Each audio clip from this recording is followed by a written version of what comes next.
West Virginia is a state with a challenge. The young people are leaving, and I don't see an end to it. There aren't really big opportunities here. Definitely would not choose to live here in my future. Every day, wonder what it would feel like to wake up and feel like I fit in. I don't really think I'm gonna see myself living in West Virginia. I think I would move away. I don't really like the environment here. Staying would be really hard for me because I especially want to get into most likely a technology industry that is focused on sustainable technology that can help our environment and help improve our world. I really care about helping people, and West Virginia just is not a good place for that. West Virginia is losing people. I don't mean the state is misplacing human beings. I mean that birth rates aren't keeping pace with deaths. And young people, well, many don't see their future here. It's just one of 3 states that recently saw a population drop, losing more than 3% in the past decade. And that leaves a lot of people wondering what the future will be like in the Mountain State.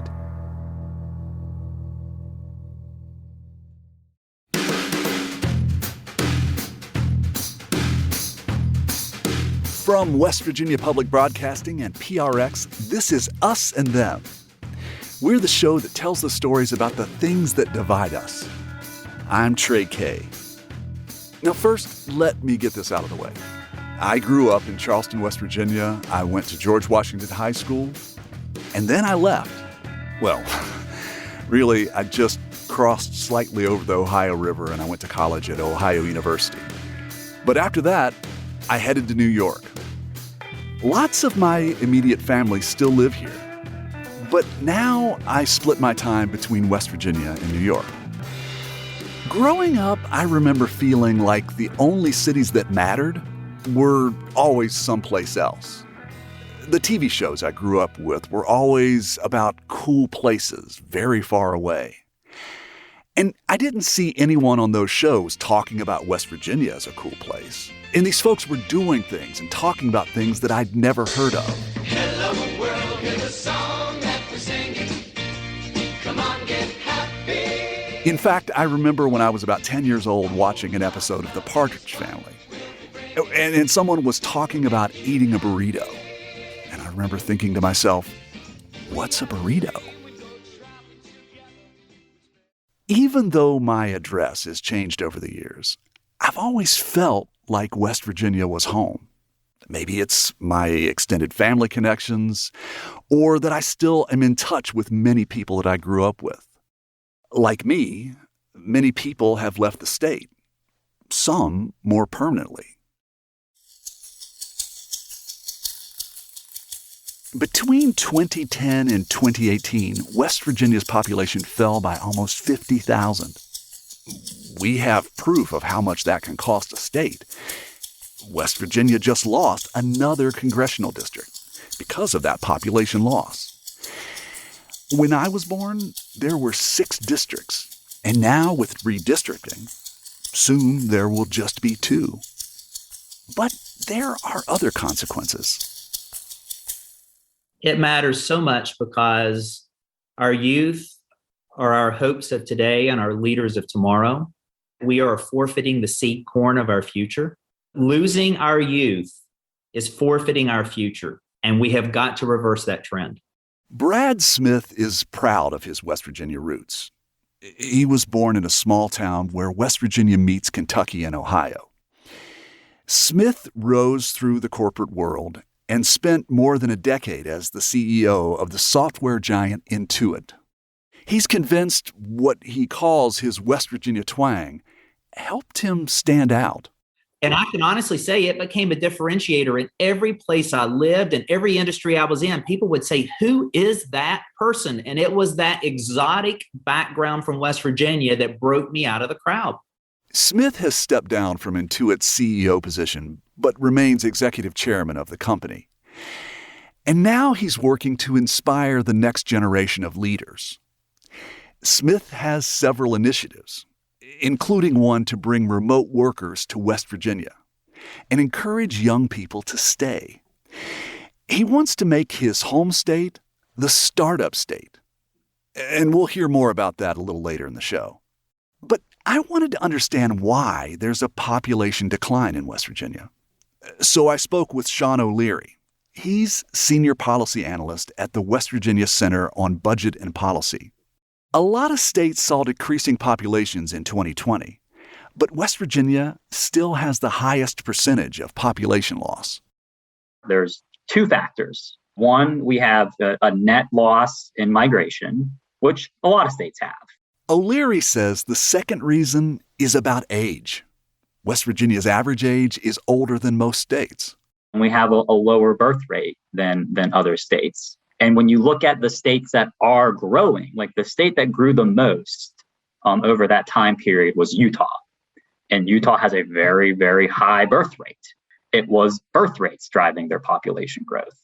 Other states, maybe not birth rates, but have a lot of international immigration that's driving their population growth, like California and Texas. West Virginia doesn't have that. O'Leary says from 2010 to 2018, West Virginia was one of only 2 states with more deaths than births. And that is where we stand out. That is, not typical of other states where you see a lot of states that have, net migration, but it's offset by, natural population growth. West Virginia isn't having the natural population growth to offset that. Some people may think West Virginia's population decline is relatively recent. But O'Leary says the trend got started 40 years ago.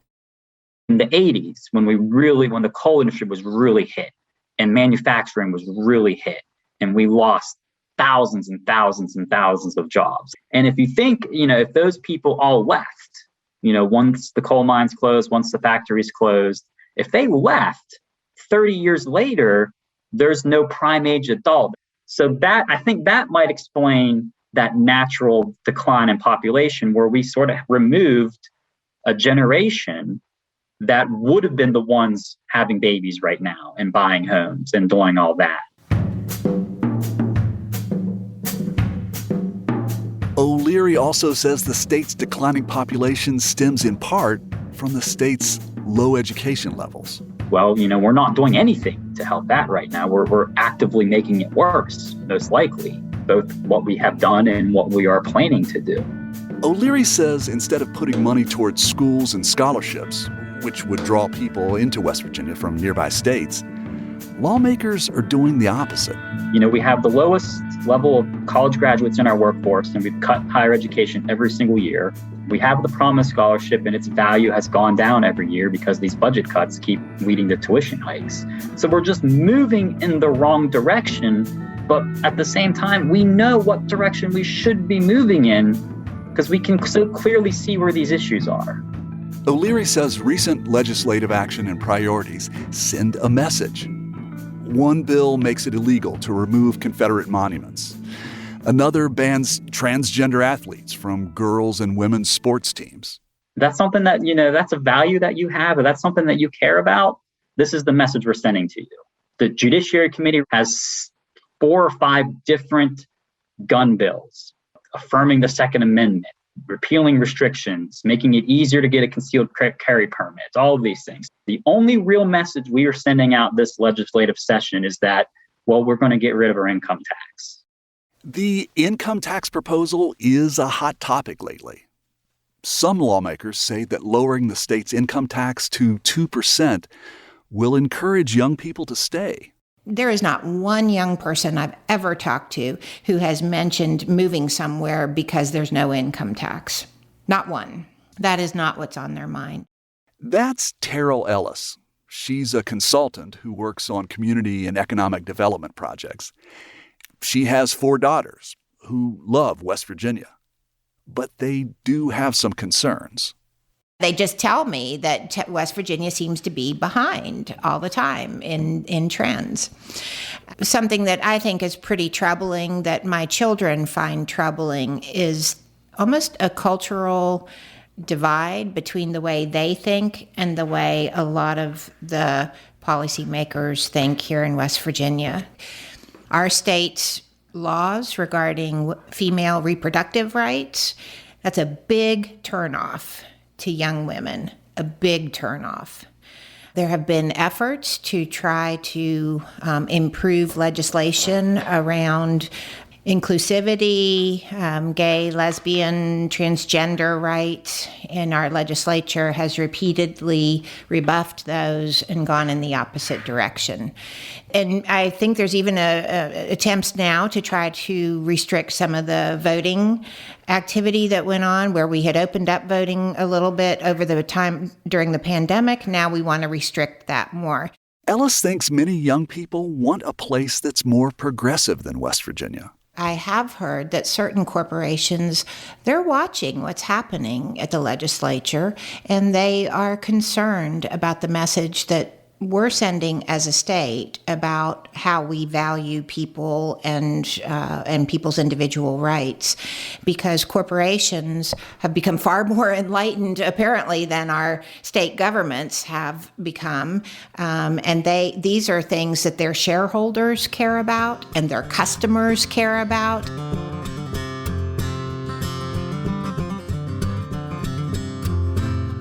Terrell Ellis says West Virginia can become more attractive to new residents and businesses. But it would be, to quote Brad Smith, the startup state. It would be the place where people want to come. They want to move here because they know that there is a support system like no other to start up their business idea. And they're coming because of the welcoming nature of the state. So a state of small businesses that flourishes with the arts and culture and preservation of the Appalachian way of life.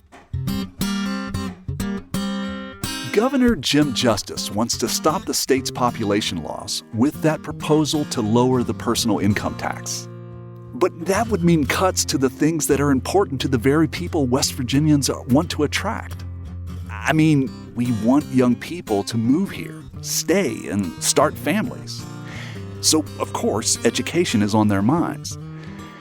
Many people say that lowering the income tax is not really an incentive to young people. So, what is? After a break, we'll learn how high school students are wrestling with their future. Should they stay or should they go? And we'll hear more from Brad Smith, who wants to change the way the world sees West Virginia, and how West Virginians see themselves. It is human nature that when you have lived with adversity for as long as we've lived with adversity, you begin to lose hope. We're not going to have it as good as we had it yesterday, but we've got to break that mindset. And I'll talk to a very special relative of mine. I think that people in West Virginia work really hard and are really worth the investment. I just think we've been beat down for a long time, and that's why I say that we have a lot of healing to do here. You're listening to Us and Them. This program is supported in part by the West Virginia Humanities Council and the CRC Foundation. This episode is supported with a grant from the Claude Worthington Benedict Foundation. In difficult times, music gives us peace, brings us together, and helps heal us. It calms our nerves and brightens our days. That's why we're bringing you classic episodes of Mountain Stage on air and in our podcast. This is Larry Gross, host of Mountain Stage. Find something that's familiar or brand new and feel the power of live music on our website, mountainstage.org.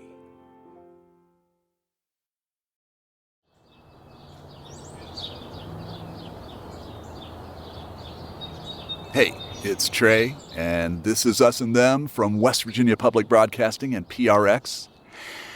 I mentioned at the top of the show that much of my family still lives in West Virginia.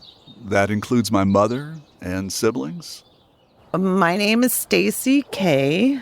I am a state employee. I work at Workforce West Virginia, and I'm your sister. And Stacy has a daughter named Cora, who's going to college in Florida now.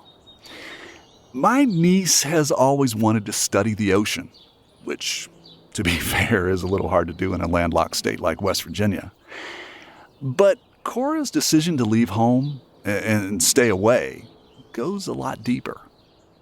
My daughter doesn't see a future for herself here, and she doesn't feel happy and welcome and safe when she's here. And a lot of my friends' children, choose to move away for a lot of the same reasons. West Virginia's more conservative legislative agenda can make many young people feel unwelcome in the state. When Cora was still in school here, she got bullied, and she saw other kids get bullied for what they believe in. There's also the issue of drugs and addiction. Stacy says some of Cora's friends have fallen into some bad habits, and that's scary. I wondered how high school students see their future and the role that West Virginia can play. So I contacted 2 teachers at my alma mater, George Washington High School in Charleston. Katie Redd and Amy Hayden asked their students to talk about what they see for their future. When I get to college, I want to major in something involving either business or something in the medical field. I want to have big opportunities for my job too, so that's why in the future I see myself living somewhere that's definitely not West Virginia. West Virginia is not for me. I want to go to a place where there's more people like me, more non-white people, basically. Staying would be really hard for me because I especially want to get into most likely a technology industry that is focused on sustainable technology that can help our environment and help improve our world. I really care about helping people, and West Virginia just is not a good place for that. If the state had more to offer, then I think I could see myself ending up here for sure. We don't have anything pulling people being attracted here. No one wants to come here because they don't see these pull factors. If anything, there's push factors.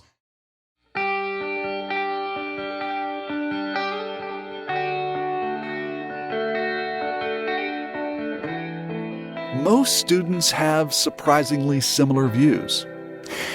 They say West Virginia is a beautiful place to grow up, but whether they want to be a surgeon or work in technology, they feel like the state doesn't offer many opportunities. Some of the kids say they might move back after college, but first they want to see the world. And that brings us back to Brad Smith. He wants to give people a reason to call West Virginia home. Smith grew up in Canova.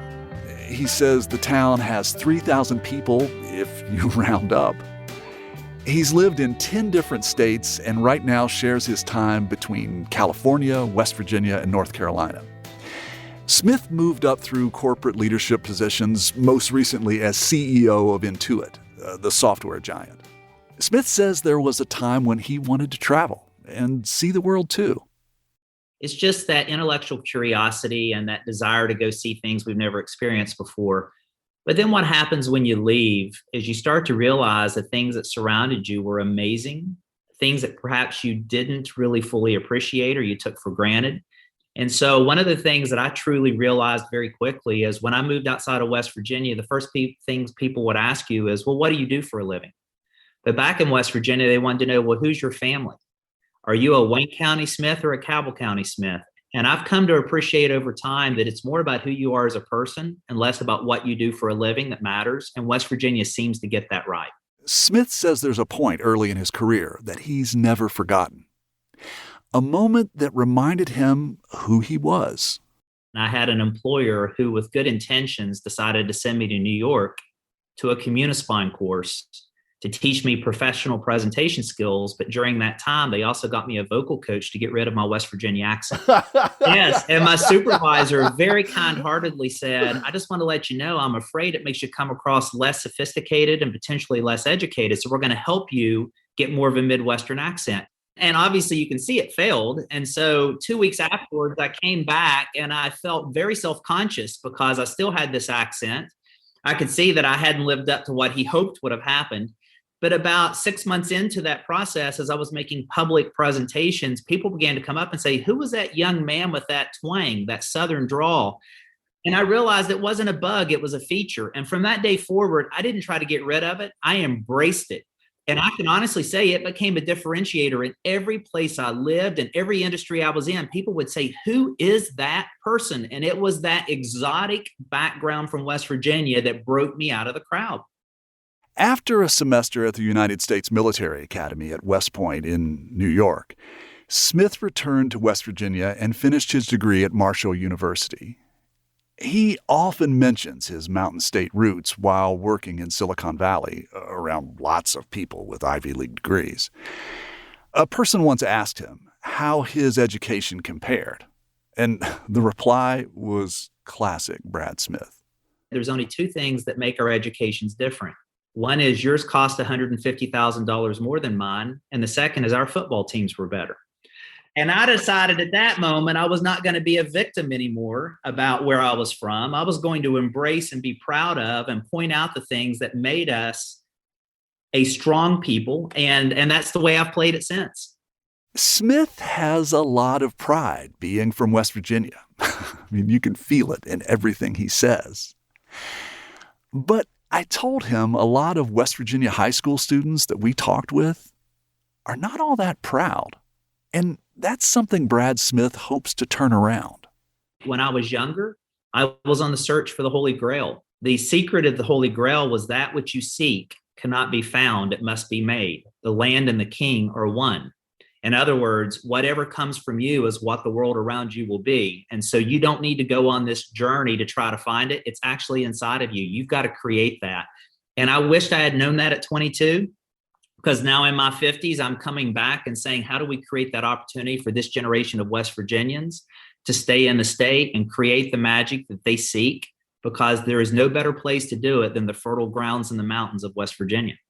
So along with Governor Jim Justice and your wife, Elise, you have announced a remote work program, the Ascend Project. Can you tell us a little bit about this and what is it that you hope to accomplish? Yeah, so the way the program works today is if you are a fully employed worker who has permission to live anywhere you want, we're inviting them to fill out an application on ascendwv.com. And if they are accepted into the program, they'll be a part of a cohort of coworkers just like themselves from different companies. And they will have the opportunity to receive $12,000 in relocation and retention benefits. They will receive 1 year of free outdoor recreational activities. They will get access to a co-working facility where they and their other fellow remote workers will have the chance to come in and work.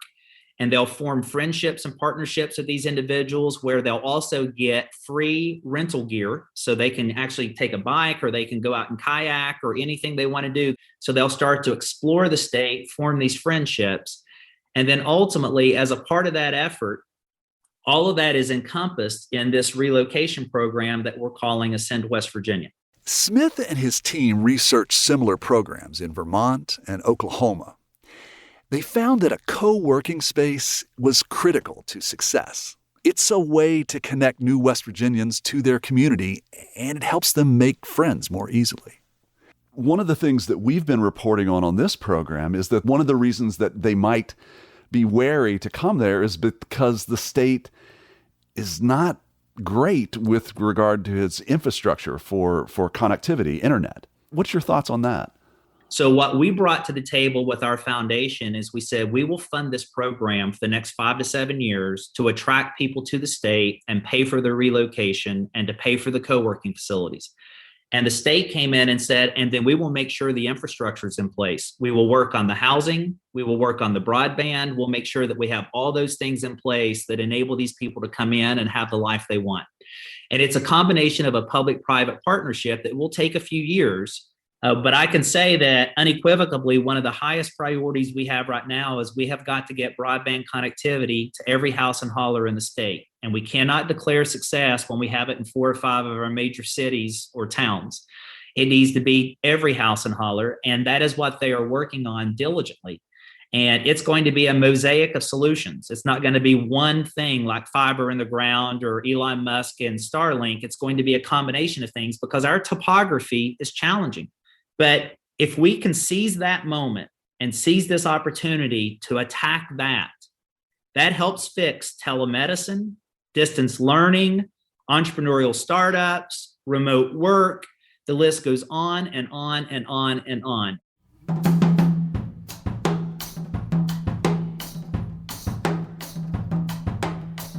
Ascend West Virginia started up in April. Within 4 days, Smith says they got more than 5,000 applications from all 50 states. The idea is resonating with people. There is something about what we have that the world is seeking right now. And they're just bringing this as an opportunity to say, this is a fresh playing field for me to create something the world hasn't seen. And I say, why not us? That's something Smith is constantly saying. Why not West Virginia? Let's become a destination for a new generation of remote workers. But Brad wants to turn the Mountain State into the startup state. I can tell you a very tangible proof point. 2016, we had a Shark Tank event at Marshall University. We came in 6 weeks in advance. We taught the high school students and college students how to use the Silicon Valley techniques to come up with an innovation that would win a contest. And we didn't let them come up with a video game. We said, you have to solve the opioid crisis. Now, these students worked for 6 weeks on their own using Silicon Valley techniques. And then we had judges. We flew the winners out to the Silicon Valley, and I took them to Google, to Facebook, and to Intuit. At the end of their visits, the leaders of those companies said, where did you get these kids? Where do we get more of these kids? We have not seen anything like this. And I said, follow me home to West Virginia. Trust me, if we lean forward, the world hasn't seen anything yet. Brad Smith works not only with colleges like WVU and Marshall, but with K-12 schools to teach entrepreneurial concepts like design thinking and simulated workplace programs. His team hosts business competitions with prizes that include venture capital and coaching from leaders in Silicon Valley. Smith hopes these programs will prove West Virginia is a viable place to start businesses. I know one of the challenging things that we will think about when we're younger is, who am I and how am I going to have an impact on the surroundings, and how am I going to be the change that I seek in the world?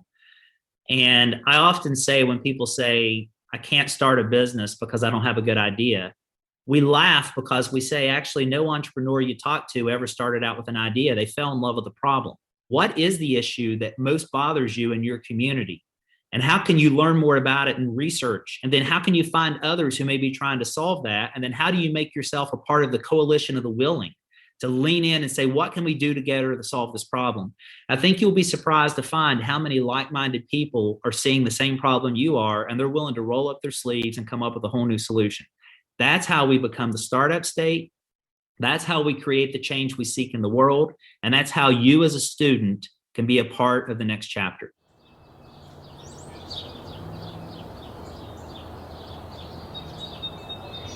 In my lifetime, I've heard plenty of people talk about how West Virginia has been exploited. Outsiders take resources and profits that come with them. Everyone says it's time to give something back. That is what really needs to change. And, investing in our communities and all over the state of West Virginia. And instead of always taking away, let's give back and make sure that people are taken care of too. That's my sister Stacy Kay again. After years of feeling like she just didn't belong in our home state, she's doing something about it. A year ago, she joined a movement called West Virginia Can't Wait. It's a group that recruits and trains people across the state who want to run for public office. Stacy says it's the people that make West Virginia, not big businesses and corporations. So, just like Brad Smith suggests, she's helping create the change she wants to see.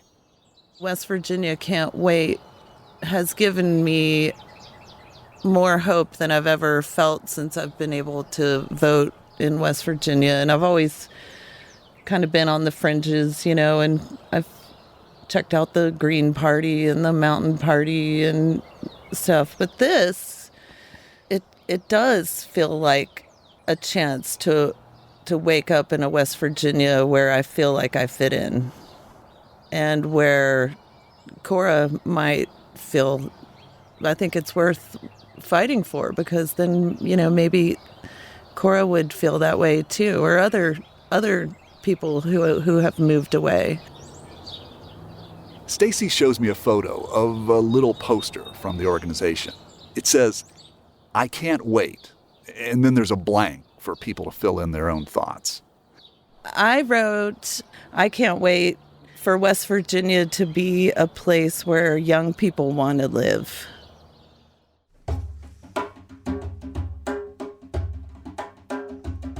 Before we go, an admission. I often consider moving back to West Virginia full time, but I hesitate. And it's for some of the same reasons the students at my alma mater, George Washington High School, gave for why they might move away. A stagnant economic infrastructure, a lack of cultural opportunity and diversity, and in some places, a political culture that doesn't seem welcoming to my worldview. But I agree with Brad Smith that just about all of the resources I need to build my dreams are right here. When I think of the things that beckon me back home, I recall a time back in the 1960s. There was a back to the land movement going on. And that's when young people came to rural parts of West Virginia and set up communities. These folks were creative, artists and musicians, people who saw West Virginia as a great place to live. I've always admired them. They saw the Mountain State as a place that had everything they needed. And many of those folks are still around. They've helped me see my home state in a way that I didn't when I was growing up here. And it's in their spirit that tempts me to come back home.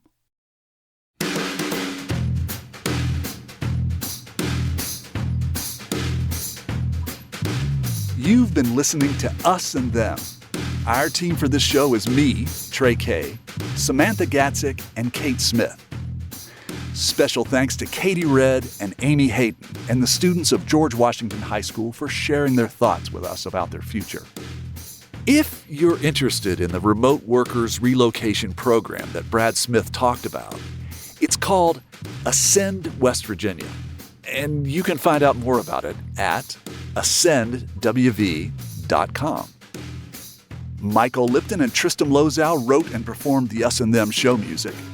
Mark Lerner designed our logo. Lelena Price provides us with images for the web. The marvelous people at PRX and West Virginia Public Broadcasting make Us and Them possible. So do grants from the Corporation for Public Broadcasting, the West Virginia Humanities Council, and the CRC Foundation. This episode is supported with a grant from the Claude Worthington Benedum Foundation. Us and Them was originally developed with assistance from the Mentorship Program at AIR, the Association of Independents in Radio. We'll see you next time on Us and Them.